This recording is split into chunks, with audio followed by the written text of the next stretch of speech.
पाहिजे. या हिंदू मुस्लिमच्या राजनीतीने राजकारणाने आपल्याला दिलं काय? आज देशात 40 वर्षात सगळ्यात जास्त अनएम्प्लॉयमेंट आहे. कशामुळं? कारण की नुसतं हिंदू मुस्लिम मध्ये अडकून ठेवले, फसवून ठेवले आपल्याला. काय चालू आहे आपल्या देशात? हिंदू मुस्लिम चालू आहे, त्याच्यात आपल्याला भेटतं काय? रस्त्यावर खड्डे भेटत आहेत.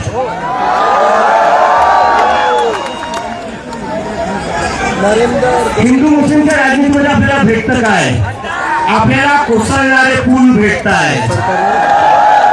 त्याच्यात हिंदूही मरतायत, त्याच्यात मुसलमानही मरतायत.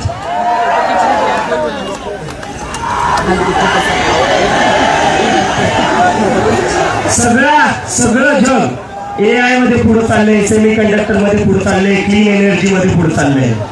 आणि आपण काय करतोय? हिंदू मुस्लिम धार्मिक ध्रुवीकरण. कोणाचा हिंदू मुस्लिमच्या पॉलिटिक्स मुळे फायदा झालाय?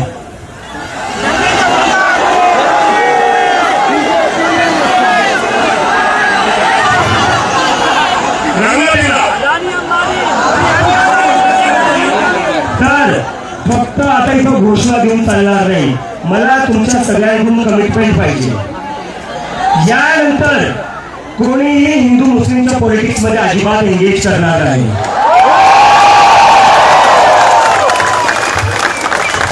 भले तर ब्रिटिश असो,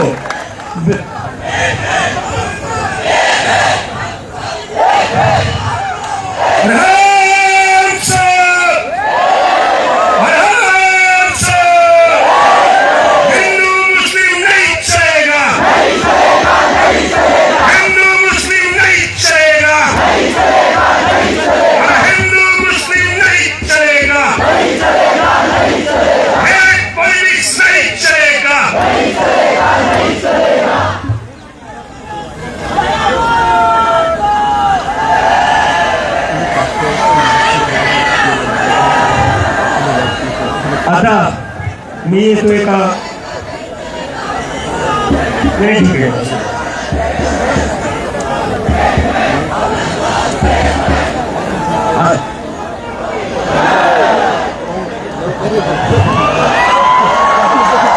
जंतर मंतरला आम्ही जेव्हा प्रदर्शन केलं तेव्हा आम्ही सांगितलं होतं, धर्मेंद्र प्रधानजी रिक्वेस्ट करतोय, विनंती करतोय, राजीनामा द्या. जर तुम्ही राजीनामा नाही दिला तर पुण्यातले आज एवढे जिथं लोक बसलेले ते सगळे दिल्लीला 20 तारखेला येतील. कोण दिल्लीला 20 तारखेला येईल? हात वरती करा.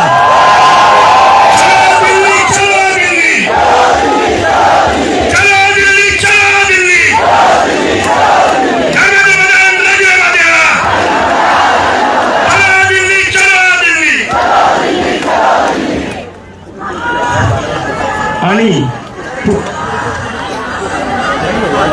या आंदोलनाची, देशव्यापी आंदोलनाची सुरुवात मी पुण्यातून केली, कारण मी स्वतः पुण्यातून शिकलो. या युनिव्हर्सिटीमधून मी तिला चक्रा मारलेल्या, तिला मित्रांना भेटायला आलेलो. तर मला कोणी विचारला सकाळी पुणेच का? अरे म्हणलं पुणे माझं होम ग्राउंड आहे. मला म्हणत होते दिल्ली जशी गर्दी झाली तशी पुण्यात होईल का? म्हणलं जर माझ्या होम ग्राउंडवर गर्दी नाही होणार तर कुठं होणार?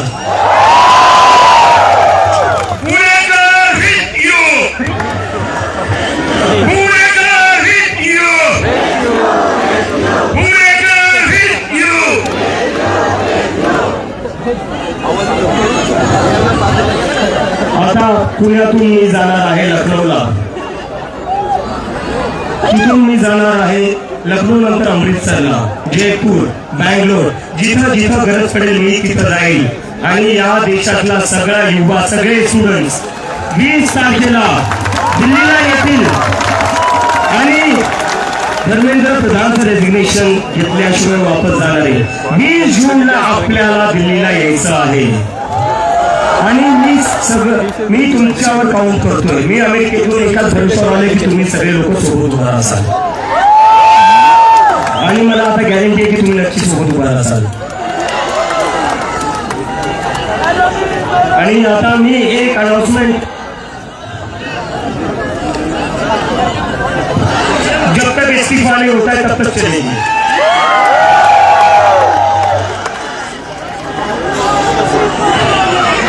एक मिनिट इथं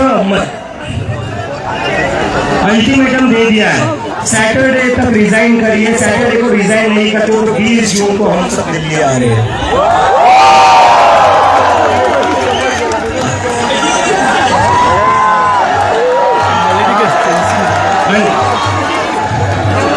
जरा लक्ष द्या महत्वाचं झालंय.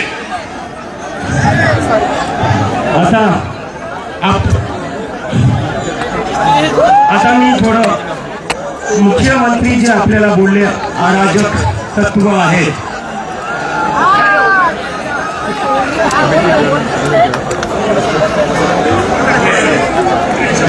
आता आपल्याला मी जेव्हा जंतर मंतरवर निघालो एअरपोर्टवरनं बाबासाहेब आंबेडकरांचं असंच एक पुस्तक घेऊन, त्याच्यावर मुख्यमंत्री साहेब बोलले अराजक तत्व. मला मुख्यमंत्री साहेबांना विचारायचं आहे, जे डॉक्टर बाबासाहेब आंबेडकरांना फॉलो करतात ते अराजक आहे का? जे भीमच्या घोषणा देतात ते अराजक आहे का? आणि त्यात मुख्यमंत्री साहेब हे पण बोलले की यांनी नुसतं संविधानाचं पुस्तक पकडले, यांना संविधान माहिती नाही. त्याच्यावर मला मुख्यमंत्री साहेबांना विचारायचं आहे, संविधानात कुठं लिहिलं होतं सकाळी 5 वाजता विदाउट मेजॉरिटी तुम्ही शपथ घेऊ शकता?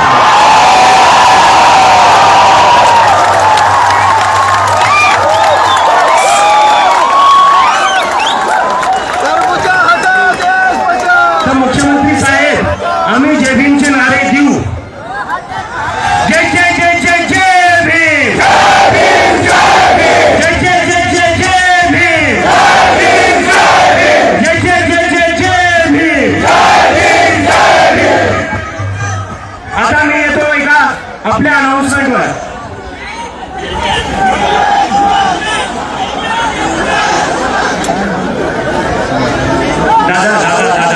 दादा प्लीज.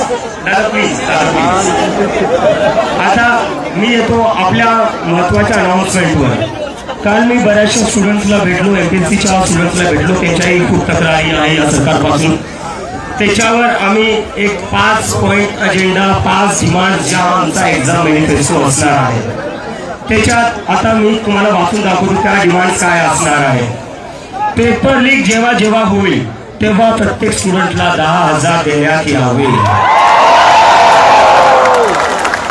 जर एखादी परीक्षा ऐन वेळी कॅन्सल झाली, लीक झाली किंवा पुढे ढकलली गेली तर विद्यार्थ्यांचा ट्रेन, बस, राहण्याचा खर्च आणि मानसिक त्रासाची भरपाई म्हणून सरकारने प्रत्येक विद्यार्थ्याला ताबडतोब 10,000 दिले पाहिजे. परीक्षा रिझल्ट जर 1 महिन्यापेक्षा जास्त उशिरा लागला तर प्रत्येक विद्यार्थ्याला रिझल्टला जितके महिने उशीर होईल तितके महिने प्रति महिने 10,000 द्यावं लागतील.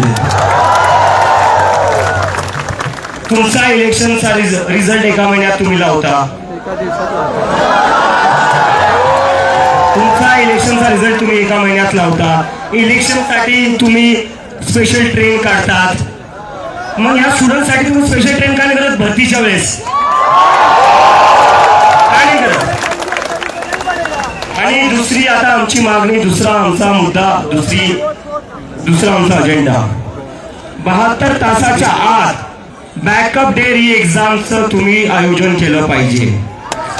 प्रत्येक मोठ्या परीक्षेसाठी आधीपासूनच एक बॅकअप डे ठरला असला पाहिजे. म्हणजे जर परीक्षा कॅन्सल झाली तर पुढच्या 72 तासाच्या आत ती पुन्हा घेता येईल. विद्यार्थ्यांना आठवडे आणि महिने पुन्हा तोच मानसिक ताण सहन करायला लावू नका. तिसरा आमचा मुद्दा हे जे OSM चालू आहे, ऑनलाईन चेकिंग. स्टुडंट्स आपल्या हाताने पेपर लिहित आहेत, चेक कसे होत आहेत, स्कॅन करून, फोटो काढून. कसं काय होणार आहे ते? तर जर पेपर स्टुडंट्स हाताने लिहित आहेत तर ते पण तुम्हाला फिजिकली चेक करावं लागतील. ते ऑनलाईन चेक करून चालणार नाही. याच्यामुळे जी धांदली झाली, जे सीबीएसई मध्ये धांदली झाली ती थांबली पाहिजे. आणि आता अजून एक मुद्दा आमचा, लेट होणाऱ्या परीक्षांसाठी वय मर्यादेत सवलत. जर तुम्ही परीक्षा लेट घेताय, तुमच्या परीक्षांचे निकाल लवकर नाही लागते, त्याच्यासाठी कोणत्याही स्टुडंटचा एज लिमिटमुळे त्याच्या ऑपॉर्च्युनिटीज गेल्या नाही पाहिजे. हे तुमचं फेलियर आहे, स्टुडंटचं नाही. हे सरकारचं फेलियर आहे. सरकारच्या फेलियरमुळे कोणत्याही स्टुडंटचे अटेम्प्ट्स कमी झाले नाही पाहिजे. आणि दुसरी आता आमची शेवटची एक जी मागणी आहे, परीक्षेच्या 7 दिवसाआधी कम्प्युटर टेस्टचं ऑडिट झालं पाहिजे. कोणाला तुम्ही टेंडर देताय, जसं एका इंडिपेंडेंट बॉडीने ऑडिट केलं पाहिजे. हे नाही की मंत्र्या संत्र्यांच्या मित्रांना किंवा नातेवाईकांना तुम्ही टेंडर देऊन टाकसाल, हे चालणार नाही. तर या आमच्या 5 मोठ्या डिमांड आहे. आणि आता माझा एक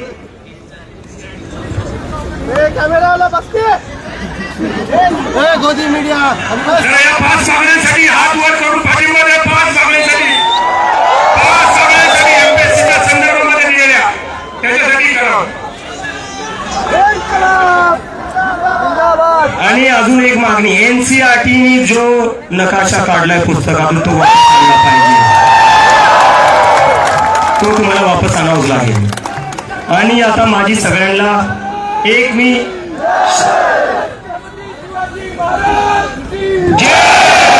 छत्रपती शिवाजी महाराज की जय. बोलतो की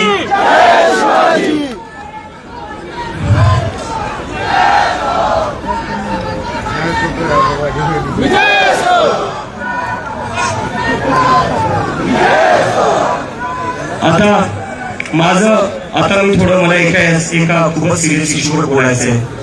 जेव्हापासून आमची कॉक्रोच जनता पार्टी सुरू झाली तेव्हा एक हे सुरू झालं, deep state funding, George Soros funding, Pakistan funding. ठीक आहे, मानून घेतो एखाद्या वेळेस जे तुम्ही खोटं बोलताय. त्या वेदांचं काय, जो 17 वर्षाचा सीबीएसईचा पोरगा आहे, त्यालाही तुम्ही पाकिस्तानी बोललेले आहेत.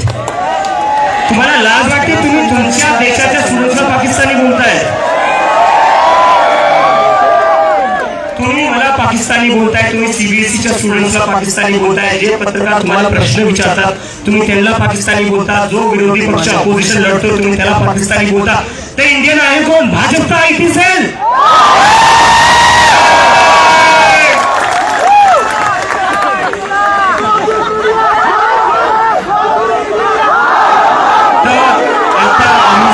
हे हिंदू मुसलमान आणि पाकिस्तानचं चालणार नाही.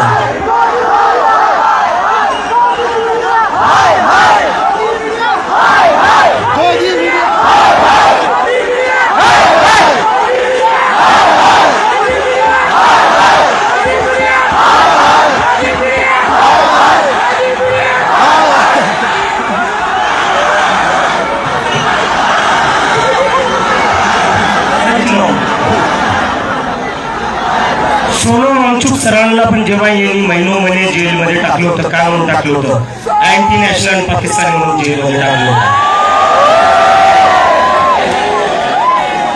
मी एक म्हणतो, ठीक आहे, मला जेलमध्ये टाका. इथं जेवढे मुलं मुली बसले सगळ्यांना जेलमध्ये टाका, पण धर्मेंद्र प्रधानचा राजीनामा घ्या. आम्ही सगळे जेलमध्ये जायला तयार आहे, पण धर्मेंद्र प्रधानचा राजीनामा घ्या.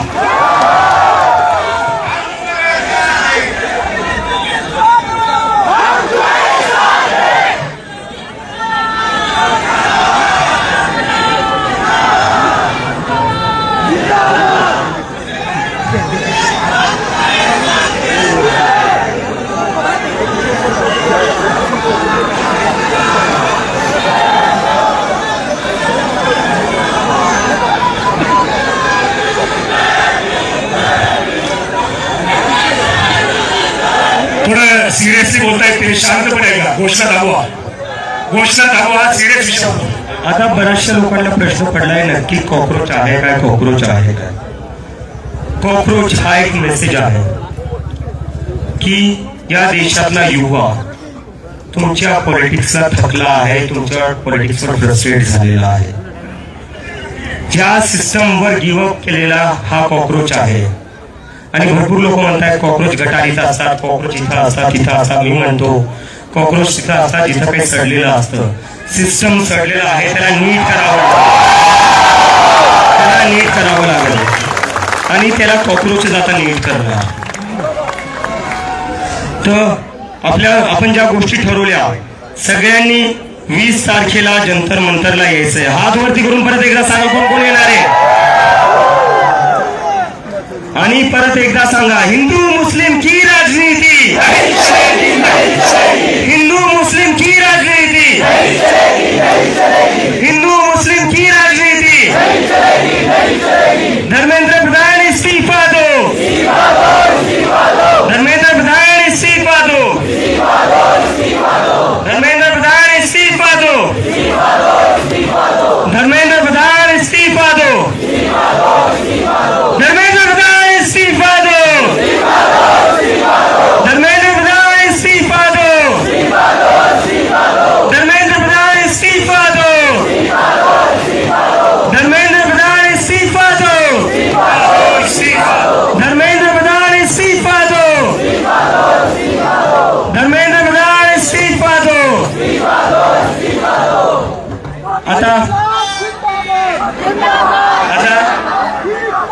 आता रोहित वेमुला जे होते त्यांना सुसाईड करून 10 वर्ष झालेले आहेत. आपण सगळे 2 मिनिटं रोहित वेमुला जे होते एक स्टुडंट ज्यांना या सिस्टमच्या फेलियरमुळे सुसाईड करावं लागली होती त्यांच्यासाठी आपण 2 मिनिटं मौन धारण करूया आणि त्यांना श्रद्धांजली देऊया. बसून राहा प्लीज, बसून राहा.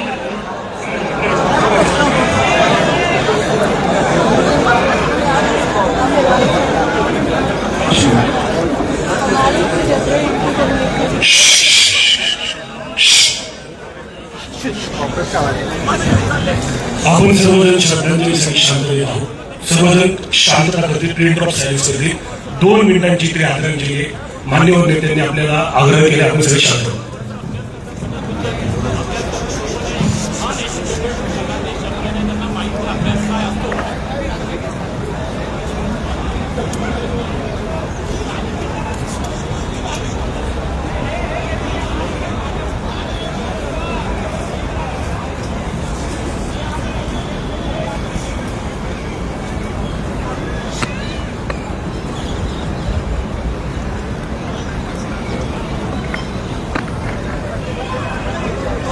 रोहित वेमुला अमर रहे.